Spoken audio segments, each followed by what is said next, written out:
Hey everybody, it's Akfamilyhome and welcome to Let's Play Some 999, 9 hours, 9 persons, 9 doors. It's part of my 3,000 subscriber celebration. And first of all, if you have any more video suggestions for 3,000 subscribers, please leave them in the comments below. I will definitely take a look at them and will probably consider them. I don't want to let this intro play again. So, 999 is actually a DS game. I think it's the first game in the Zero Escape series. I think it's like a part of a visual novel. I would like to give some thanks to Duncan Pratt for suggesting me playing this game for 3,000 subscribers. There's also lots more other games that I'll be covering through Let's Play Some, so check it out if you like. And this game is a visual novel similar to the likes of Ace Attorney and Ghost Trick, and I actually played both of these games and I love them both. So I'm actually excited to see what this game has to offer. I think it's like some sort of game where you have a bunch of people trapped in a game and then you have to like solve puzzles to survive or something like that. I'm going this in like 90% blind. I don't know much of the story, so it's interesting to see where this goes. Let's see. Of course this game is fiction. Oh my god, if this is real, that'll be creepy. Alright.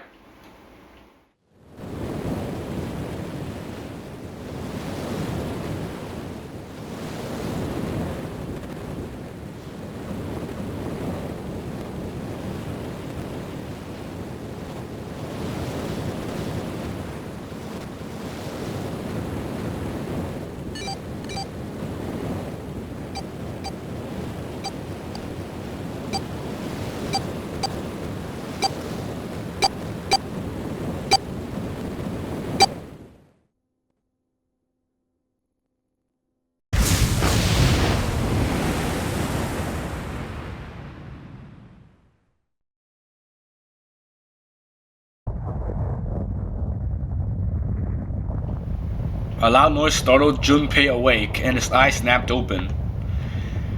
As they adjusted to the light, he realized that he didn't recognize his surroundings. Whoa, sorry. Ow! So this is our main character, Junpei, or something like that. With a crack, Junpei's head connected with something metal. He rolled over and threw out his hand to steady himself, but he found himself groping at empty air. His balance lost, and his still fuzzy mind struggling to understand what was going on, Junpei tumbled down to the cold gray floor. God damn it! God, what the hell? Junpei glared around the room, still trying to determine where he'd woken up. The fall had shaken the last cobwebs of sleep from his mind, and finally he understood where he'd fallen from. It was a bed. A 3-level bunk bed, in fact. Junpei had fallen apparently from the topmost bunk. That's gotta hurt. Yeah, his shoulder hurt, his knee hurt, his hip hurt, his entire body hurt, of course it hurts. He goes to a bump forming his forehead where he slammed against the low ceiling. He wondered if that bump was the reason he felt his vision wavering a bit, but that seemed unlikely. At first he thought the tremor that ran through his legs was just another effect of his rude awakening, but as he looked around, he realized it was real. The whole room was shaking. Of course it is! The ship's like sinking or something like that. Was it an earthquake, he wondered? It didn't seem likely, it was shaking far too quickly for an earthquake. Then again, Junpei had no idea what it was, if not an earthquake. He tried to tell himself it was important. Junpei rubbed the growing bump with his head and gingerly climbed to his feet. His balance regained, he finally took his first good look around the room. Alright, point and click adventure, right? We're gonna do this. We've got a bunch of... We're in the bathroom, right? That's a sink. Muttered to himself, where am I? His pain momentarily forgotten in the face of the confusion of his circumstances, Junpei looked around the room once again. Minutes passed while Junpei struggled to get his bearings. Then, as suddenly as they had begun, the tremor ceased. A cold silence fell over the room. Is that knocking? From somewhere far away, Junpei could hear the sound of metal squeaking. That's like a door, that's not... He felt his stomach tighten. There were down things the sound could have been, but none of the things he could think of were good. It's a serial killer! In an attempt to distract himself, Junpei looked around the room once more. There was a stove that looked more antique than functional.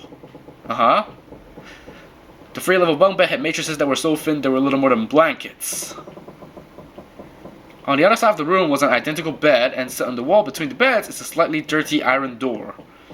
So we got beds and a door, okay. The first thing Junpei noticed about the door was a number roughly emblazoned on it, across it. On the surface of the door in red paint, you sure it's red paint? Someone had written 5. 5? What's this 5 mean? Suspicious and still utterly confused, Junpei approached the door slowly. I don't want to do that. Nothing good can come out of this. Grappled the L-shaped handle, a push yielded no movement, and a pull the same result. Oh, it's not opening. Okay, good. A few more tries to minute the truth in Junpei's mind. It wouldn't open. It didn't matter how much he pushed and shoved, the handle wouldn't budge. Oh! I guess we're solving some puzzles. It reminded Junpei of a card reader. You place your Sheikah stone on it to open the door! Okay, no, sorry. It didn't take a genius to figure out that all lengthening device was keeping the door shut. Okay. Junpei knocked hard on the door. You don't knock on the door! It's not gonna work! Hey, hello? Is anyone there?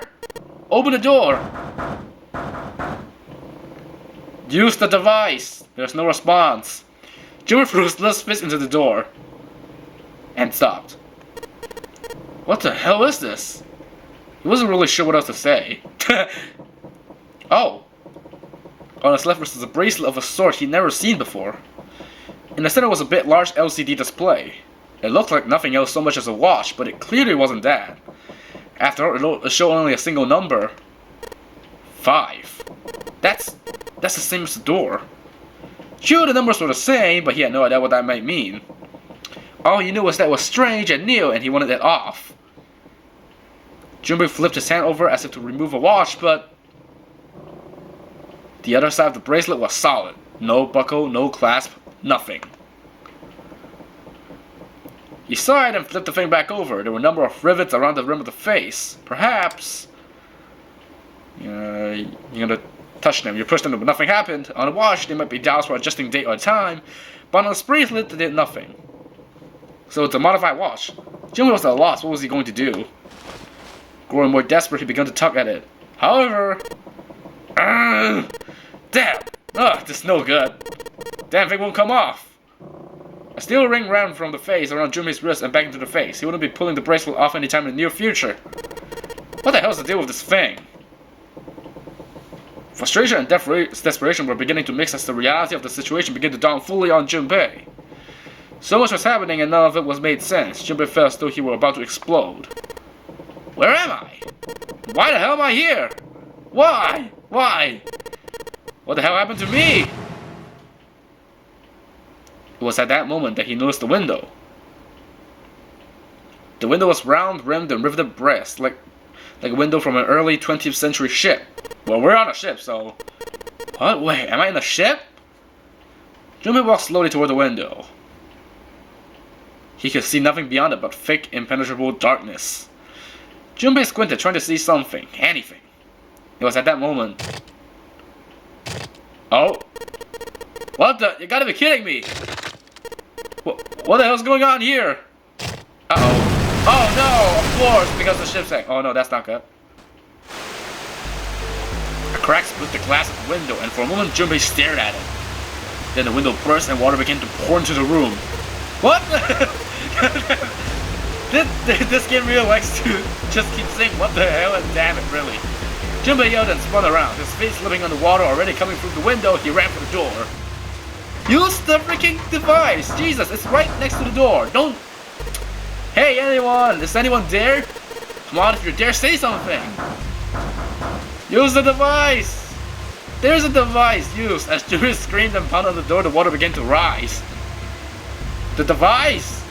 He was now angled deep on the floor and rising quickly toward his knees. Things were not looking good for Junpei. Not good at all.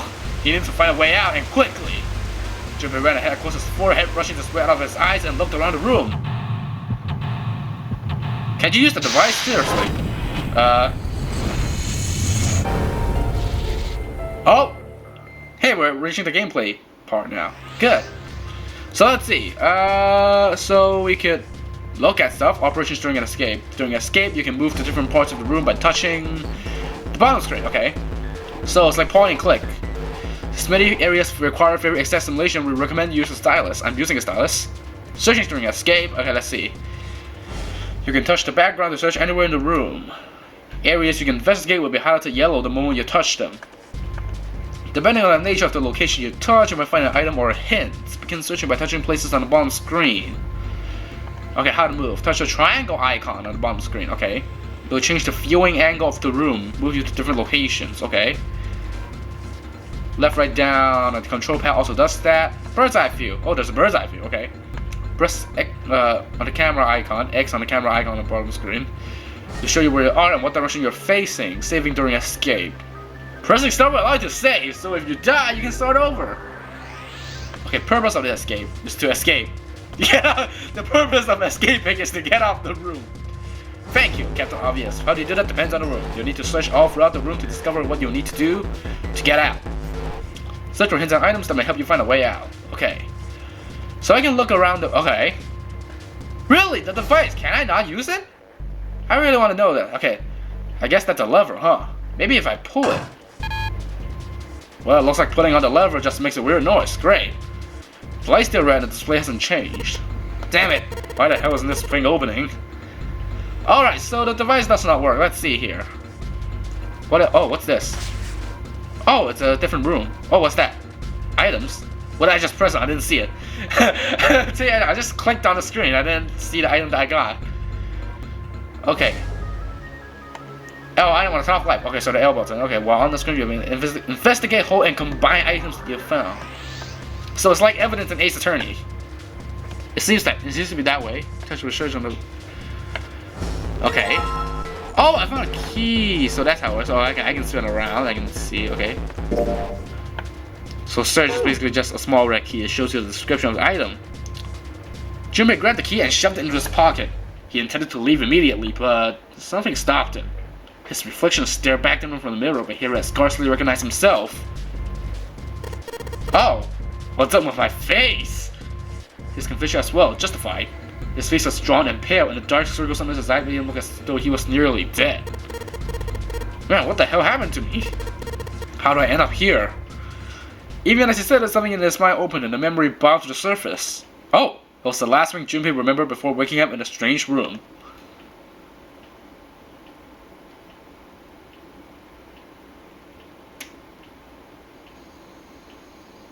It was past midnight when he came home. Junpei shuffled up the stairs and opened the door to apartment 201. Inside was his apartment, a small one-bedroom affair, but that ran him about $630 a month. He moved into it when he entered college, and so far he'd been there for 3 years and 7 months. He stepped inside and turned on the lights. The fluorescent lights on the ceiling blinked and flickered slowly to life, as if waking from a deep slumber. The cold light illuminated the landscape he'd come home to so many times before. Everything was as he'd left it. The magazines piled at the corner, the textbooks collecting dust, the CD cases covering the floor, the jeans and t-shirt he'd worn the day before, then tossed onto the floor. There was something that didn't belong, however. There was a breeze. Breaths of cold night air wafted into his apartment, carrying the smells of autumn with them. The white curtain framing his window swayed gently in the wind. Huh, that's weird. Did I leave that open? Junpei walked toward the window, trying to remember if he had closed it or not before he left. One of the panes was hanging open. He stuck his head out and looked around. Nothing seemed out of the ordinary. Junpei shrugged. He must have just left it open earlier. He closed the window. Then it happened. Oh dear God, what? Junpei turned and found himself face to mask with a man dressed all in black. The man wore a deep hood and a bulky gas mask. His face was entirely hidden. Junpei tried to scream, but all he could manage was a strangled croak. He tried to step toward the man, but his legs could no longer support his weight. Junpei collapsed to the floor, a crumpled heap of limbs like a discarded puppet. Oh. Too late, he had noticed the white smoke that was quickly filling his apartment. A small object, shaped distressingly like a grenade, sat on the floor in front of his face, hissing. The white smoke poured out of it at an incredible rate. The smoke had grown so thick that the details of Junpei's apartment began to fade into a white haze. He could feel his mind begin to fade as well. A white haze that's not the smoke creeping into the edges of his vision.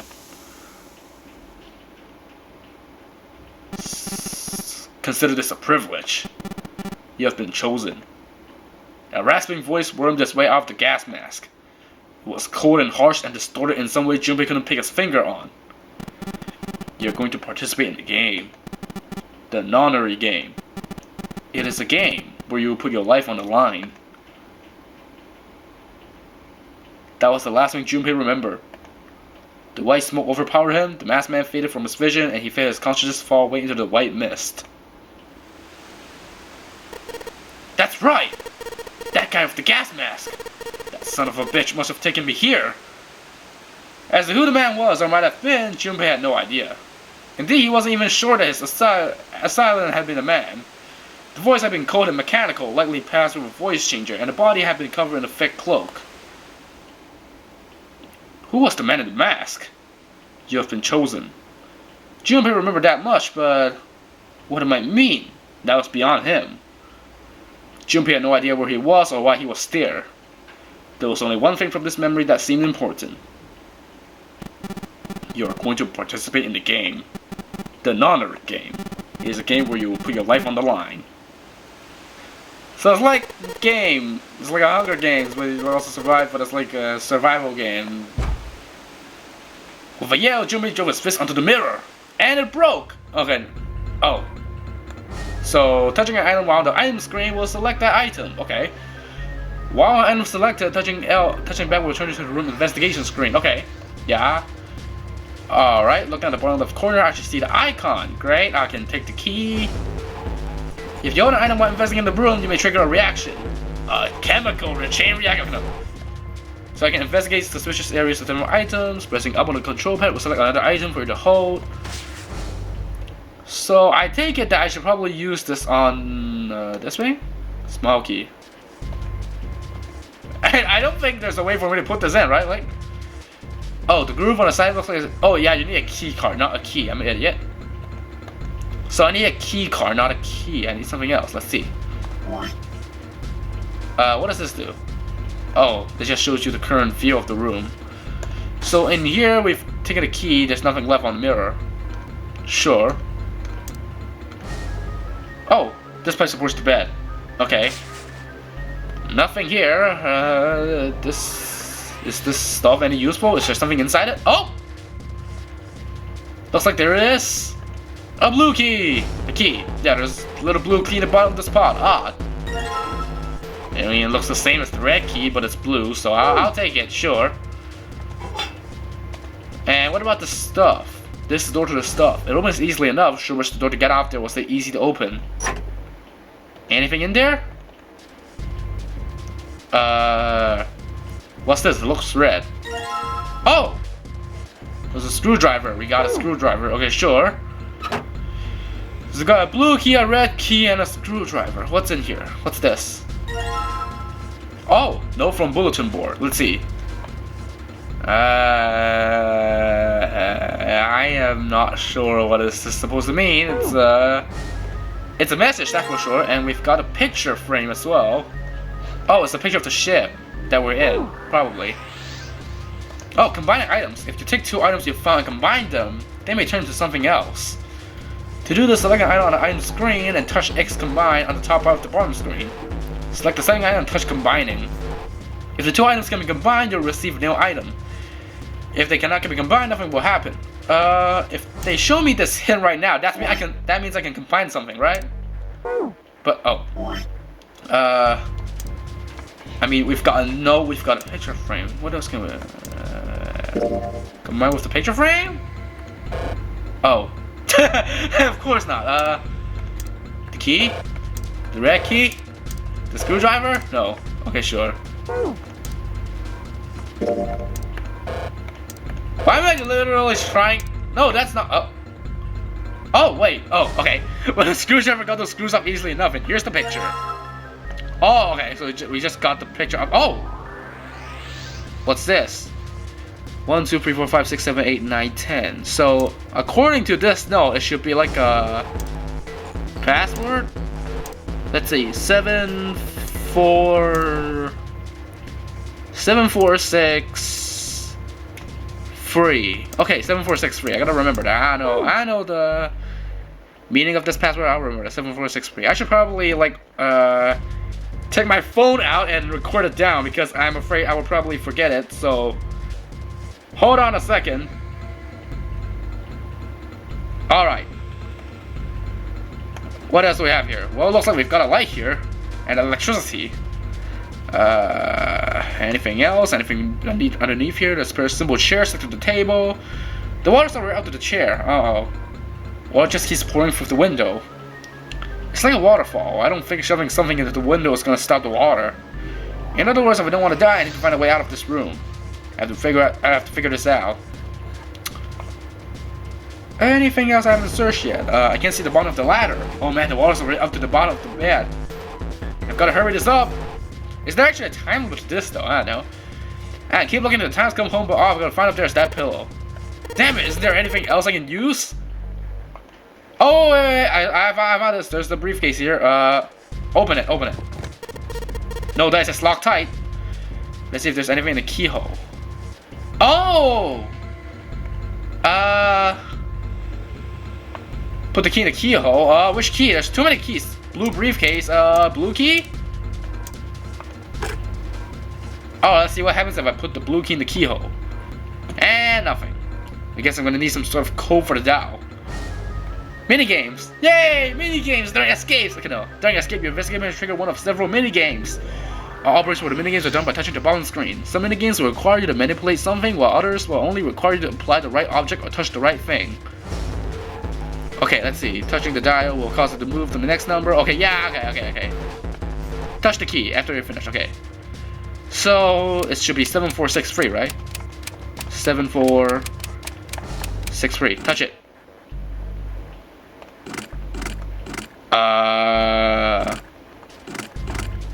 I guess that's not the right. Damn, over here if this is moving, I don't think it's only gonna whack it on the wall a couple of times. Might make me feel better. Not gonna help though. Alright, Jimmy, don't freak out. Keep it cool and look around for some more clues. Hold on. If it's not 7463, what is? Okay, stop clicking on a suitcase. I want to click on the items. Not 7463. Yeah, it's like there's a arrow that goes like through that direction. Not 7463. Let me check a little more. Or is there something I'm missing? Or maybe I should try the red key and see if it works. No, I didn't mean to. I meant to put the red key in. Or can I like not?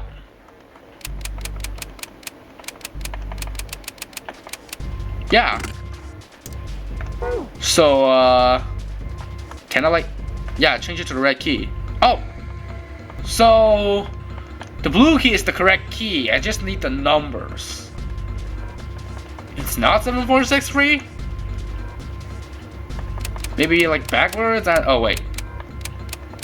Oh, this only goes to 1, 2, 3, 4, 5. Okay, sure.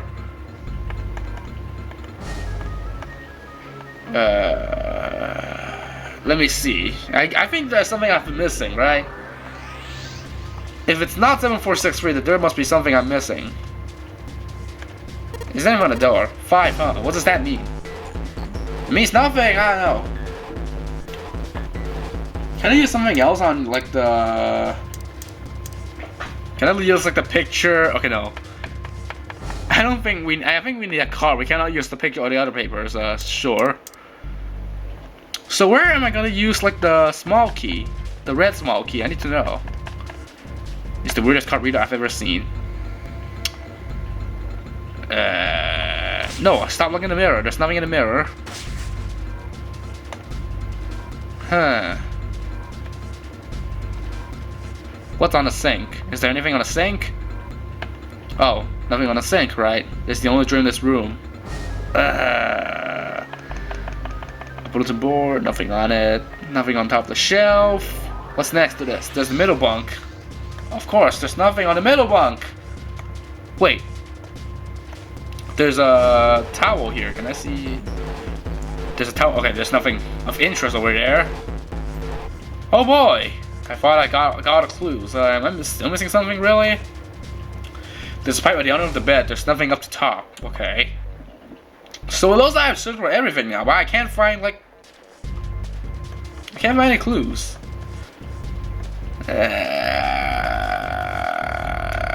This is gonna okay, like the first room in the game, I'm already stumped on like what to do.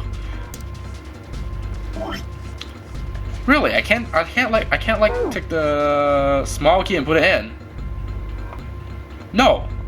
Yeah. The blue key is already inserted. I need like, it's not 7463 though.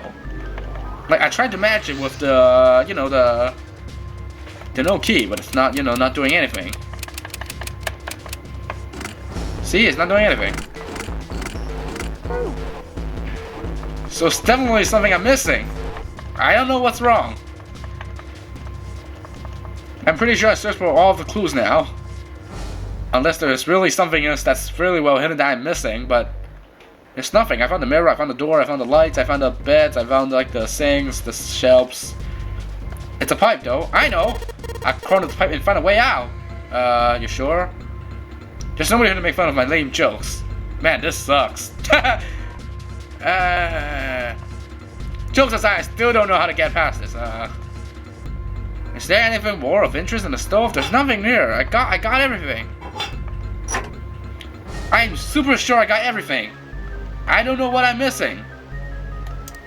Let me check my items back real quick. 1, 2, 3, 4, 5, 7, 6, 8, 9, 0. Yeah, there's a note from the bulletin board, but it's not correct, so I don't know. Shouldn't it be 7463? You know what? I'm not gonna, you know, leave this for too long because I'm recording this video. So I guess I'll see you guys back here if I can find the correct solution. Oh! There's something here. Are you kidding me? There's another Mimo on the bed? Are you serious? Okay, fine. So, okay. There's a game changer now. I need you to know what this thing shows. Let's see. Alright, let's match it. Nope, I didn't mean to close the menu. Let's see. 0, 2, 8, 0, 2, 8, 5. Okay. Please let this one work. I'm serious, guys. Come on. 0, 2, 8, 5, huh? Okay. Hey, 0, 2, 8, 5. Come on. Yes, I know.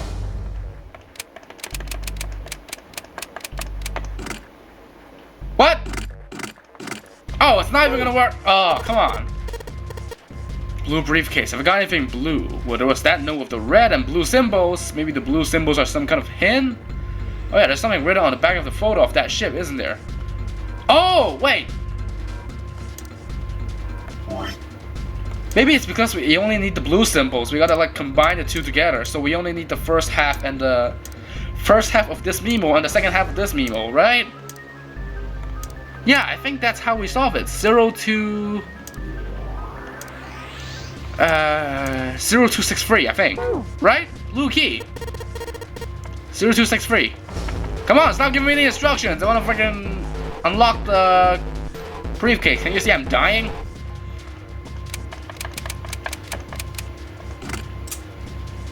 Oh, there we go. Thank goodness. Okay, I solved that. Oh, that took me forever. Let's see if these numbers work. I turn off the key and hey, it looks like it's working. Yes! Alright, let's open it up. Yes, it opened. Looks like there's something in here. What is this? A file. File screen. You found any documents or notes during a skip. The information will be available from the file screen. To open the file screen, touch file in the top right of the bottom screen. Once at the file screen, select files by touching them or by pressing the control pad.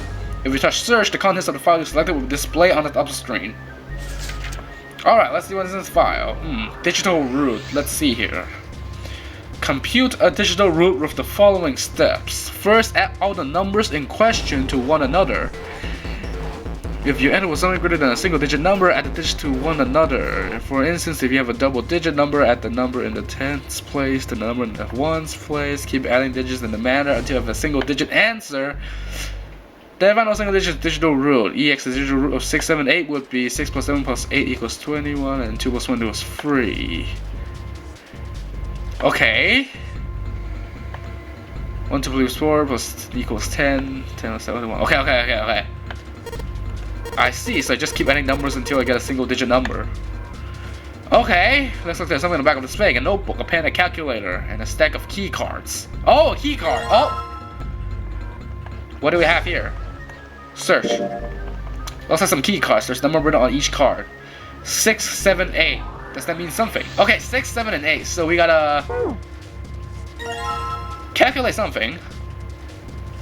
But it can be used during escape or during a novel sequence. During escape, you can exit by pressing the Y. Pressing the Y, really?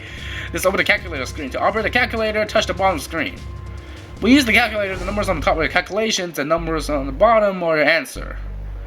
Okay, let's calculate a digital root, which will be important to the progression of the story. So, regarding digital roots, you need something that's you need to add up a number, but what is the number though? We will need something. Maybe it's something involved to the rest of the numbers and no, stop! I wanna open I open the items menu. Give me the item menu. Item menu. Give me the item menu. I've got to die someday, but I sure doesn't want to be here. Okay. So since we used the blue numbers to open the suitcase, then I think the red numbers are the one that's remaining, right? Let me see. So we've got 7, 4, 8, 5. 7, 4, 8, 5, huh? 7, 4, 8, 5. Let's see. Okay, apparently I missed this here. There's a red briefcase here. I'm an idiot, so I know how to deal with this one now. This lock on this one too is not opening. Sure, I'll take the red key. Yes, I'm an idiot. Put it in here. Alright, I need to do the code. Yeah. I gotta put in the right numbers and then turn the key. I do that, this ring should pop right open. Let's give it a shot. Alright. So basically it's just matching through the Memo notes on the two Memo notes, but you gotta take the red numbers this time. So it should be 7, 4, 8, 5. There we go! Yay! Yes, I unlocked it! And we've got the stack of red key cards on the briefcase. So now we've got red key cards and blue key cards. Let's see. There's a number of each one. 1, 2, 3. So 1, 2, 3, and then we've got 6 to 8. 1, 2, 3, and 6 to 8. So we gotta, let me go and see. We gotta add some digital roots, I guess. Let's see. So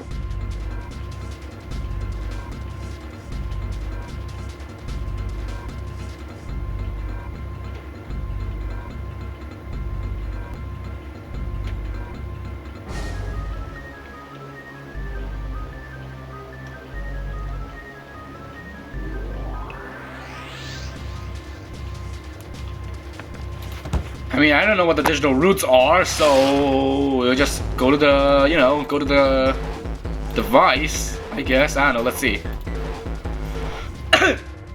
There's all little slot inside of this thing. Looks like it's about the same width as those cards I found earlier. Maybe I can slide them through here? Just directly use them! These cards have numbers on them. I'm pretty sure this is where I'm supposed to use them. Alright, let's slide the card and see if it works. And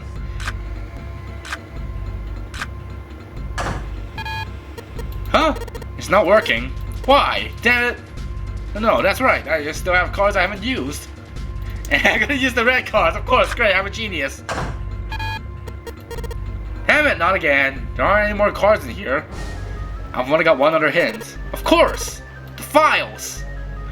The file says something about digital root. A digital root? The digital root, huh? What am I supposed to do if there's a 5 on that door? Do I have to get the digital root of 5? I'm not really sure about this. Whatever, it's worth a shot. Let's see if this works. I'll just slide the cards that give me the digital root of 5 through the reader. So, the 5 is the digital root. Okay. Okay. At least a little free cards to the device. Okay. So, I need to make A card. Okay. So, holy crap, that's gonna be intense. It's gonna take me forever to think of. 2, 1, 3, and then it's gonna be 6. So we need 5. 5. I mean, 3, 2 gives us 5, but that's not what we're here for. 3, 4, 6. 5. How do you get 5? 7. Oh, right, because after you finish it. Oh! 1, 6, 7, 5. Oh, okay. Yeah, because you need to add. Okay. Yeah, I think that's right. Touch the lever. Yay! Alright, I think that's gonna work. There we go, that's a new noise. Huh, did it just unlock? Well, that light was red and now it's blue. No doubt about it. There's nothing keeping me in here now. Time to go. So long, suckers!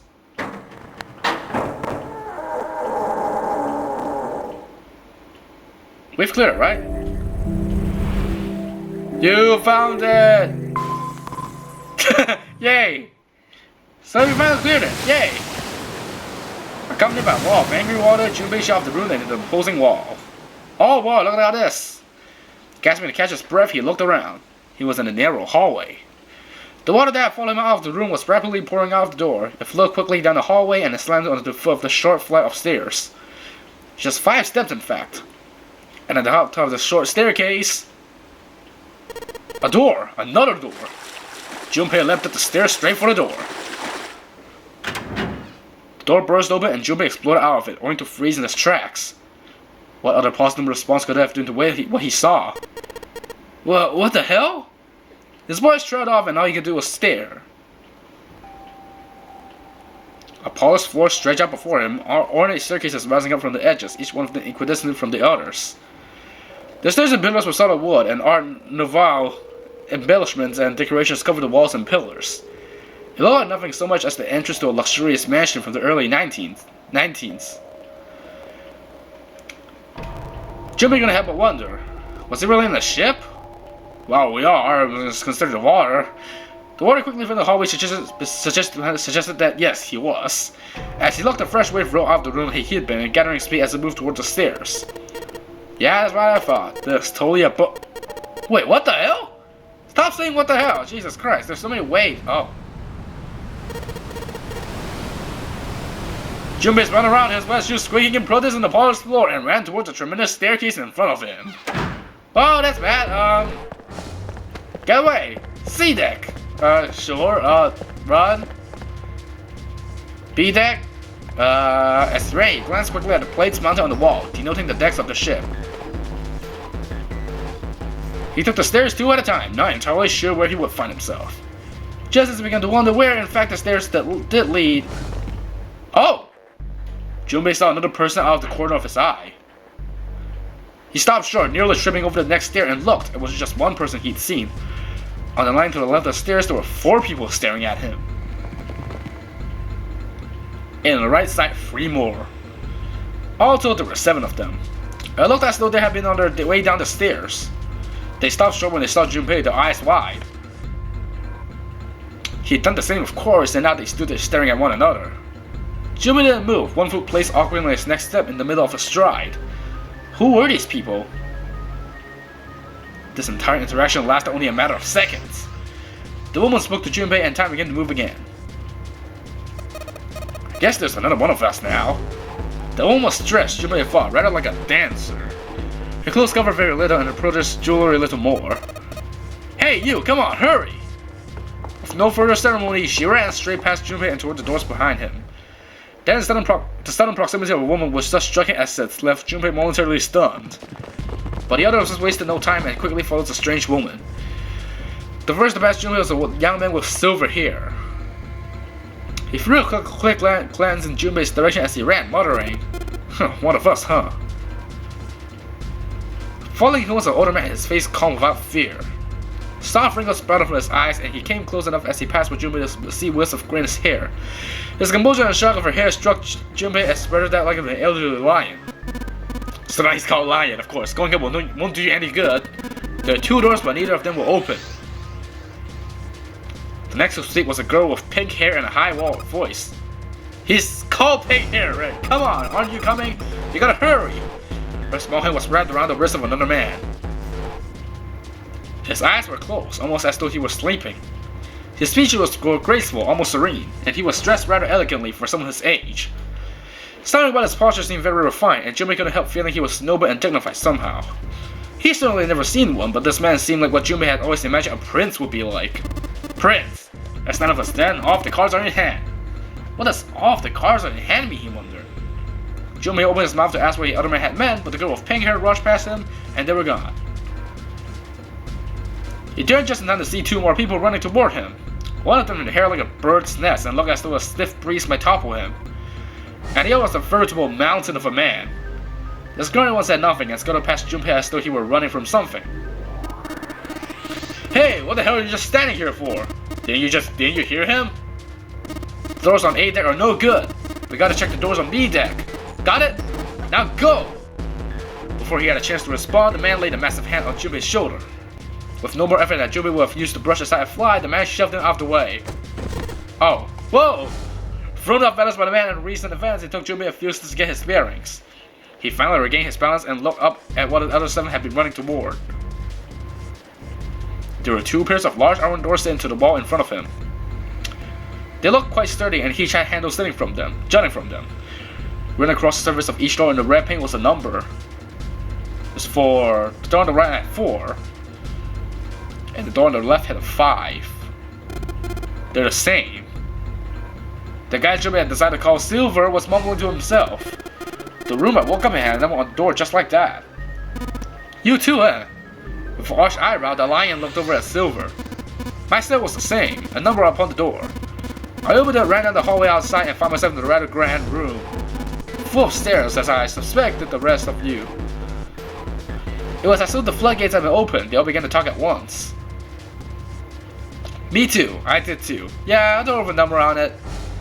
It soon became clear that each one of them had woken in a room with a locked door and solved a puzzle to escape. They all ended up in the same room. Almost as though they'd been guided there.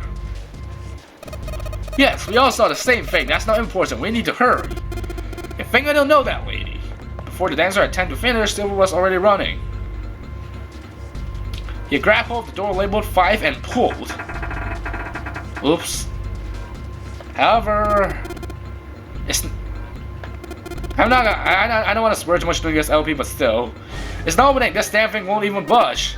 Move, you're in the way. The mountain grabbed Silver's shoulder and tossed him aside. His path cleared, he took a few steps back, then threw himself at the door. Whoa! Once, twice, 3 times, 4 times. The door shook as his body slammed onto it, but showed no signs of breaking or opening. The mountain threw himself at the door again. Junpei turned toward door 4. Next to the door on the wall was a small box. It looked just like the one that he'd seen on this room next to that door. If it was the same, then his door was likely locked as well. Still, he had to check. Junpei grabbed the handle and threw all of his weight onto it. Gah! It was locked as tight as the door next to him, as he'd expected. Damn it! Junpei punched the door and it did not respond. Were these the only doors, he wondered. He'd barely finished the thought when the C deck plate he passed on his way up sprang a bit into his mind. His body moved before he had time to think. Junpei turned and ran back toward the stairs. He had scarcely taken a step when, at the top of the stairs, next to an ornate clock embedded in the wall, he saw a person. Oh, hey there, it was a girl. She looked to be the same age as Junpei. He froze, unable to look away from her face. He wasn't confounded by her beauty or something equally silly. No, there was another reason he couldn't take his eyes off the girl. Junpei had seen her somewhere before. He couldn't quite remember where, but he knew. He knew he'd met her before. The girl too stared at Junpei, similarly stunned. Her response suggested she'd seen him before as well. Without saying a word, Junpei walked slowly toward her. She didn't move. It was almost as though she was held in place by some sort of magic spell. As Junpei stepped onto her landing, the spell broke. No sooner had he set his foot down than the whole ship took a shock a second time. Ah! The quake caught the girl unprepared and she fell. Moving on instinct, Junpei leapt to catch her, or so he thought. Oh. Her face was far closer than it should have been, mere inches from his own. He was flat on his back and she had landed squarely on top of him. The girl seemed as confused as he did, and her face suggested she still hadn't fully recovered from seeing him. For a moment that seemed distressed for a very long time, they stared at one another. The ship stopped shaking. Everything was quiet. Water could be heard from the bottom of the ship, lapping faintly at walls and ceilings, but eventually that faded as well. The silence was complete, a thick, muffling blanket. At last, the girl opened her mouth. Oh my gosh, is that you, Jumpy? Jumpy. Jumpy. Her words echoed through Junpei's head, and suddenly his memory returned. Akino. What? Why hadn't he realized it before? The girl was Akane Kurashiki. Kurashiki, I know. She and Junpei had been friends in childhood. They'd gone to elementary school together for 6 years. But what was she doing on a ship? Her soft eyes were only inches away from his own. He could feel the warmth of her face.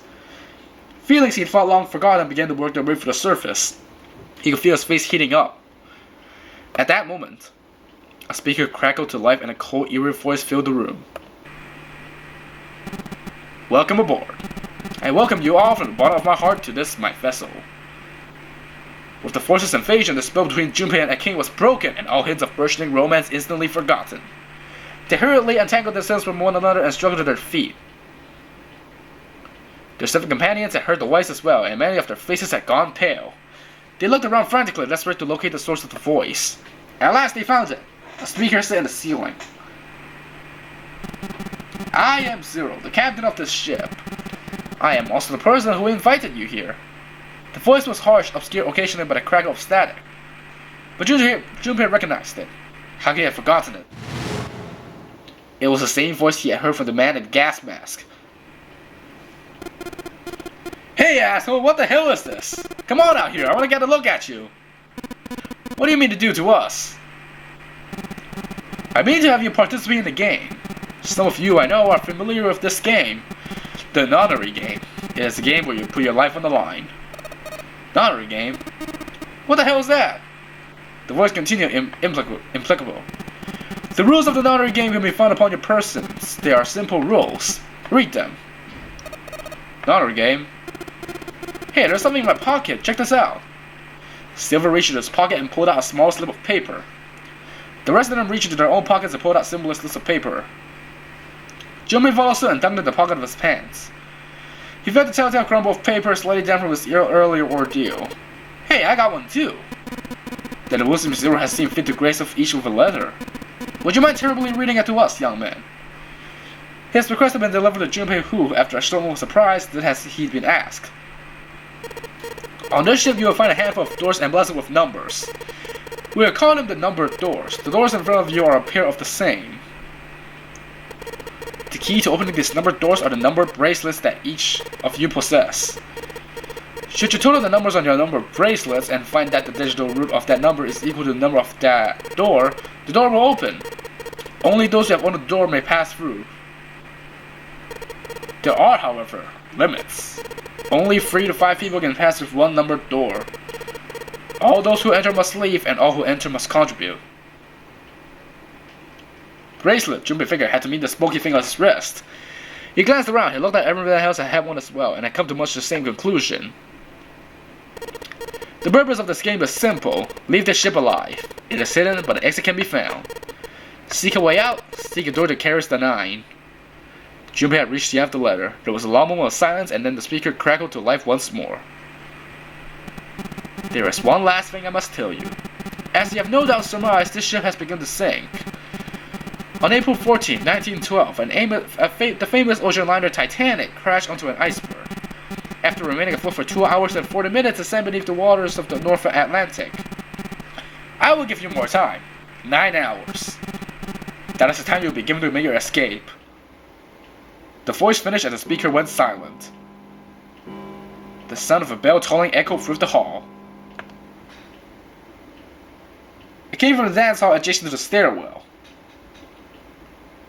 It took those assembled on the stairs mere moments to trace the sound to an antique clock embedded on the wall. 7, 8, 9.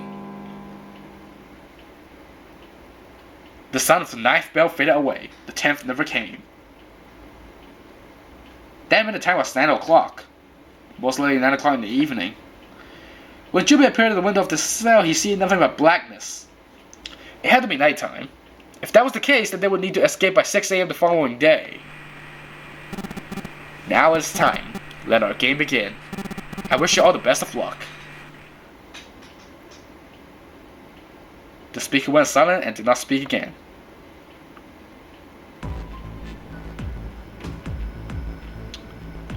Still yet, the speaker of language coarse enough to embarrass a sailor, but the rest of Junpei's companions were silent, deep in thought. Junpei too was consumed by his thoughts. There was a great deal he didn't understand. Who was Zero? What was the nonary game? Why had he chosen to make them part of it? Was he a criminal who took delight in playing with his victims? Or did he have some other purpose? And why had Junpei been chosen as part of this insane game? Why had any of them been chosen? But one question was foremost on his mind.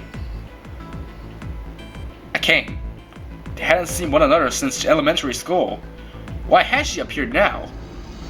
Coincidence? No, that seemed impossible. There had to be a reason. He didn't know what it might be, but there had to be a reason. Alright, I think that's probably enough for me for this episode, because this episode has been going on for way too long and I have so much stuff to read. It's like taking me forever to read. It's gonna be like freaking crazy. But yeah, that will be the first few minutes, like it's like literally the first hour of the game. We've played through that. The first hour of 999, 9 persons, 9 hours, 9 doors. It's actually a pretty interesting game, but there's really a lot of stuff to read. But I actually can't wait to see any further puzzles in this game. And this game really has actually grabbed my interest. I guess I'll definitely be looking more to it, but for now, I suppose that this will be the end of my Let's Play Some. So, once again, thank you to Duncan Pratt for giving me this suggestion, and if you have any further video suggestions, leave them in the comments below, and yeah, I'll see you guys next time. Like, comment, subscribe, and MVBBY.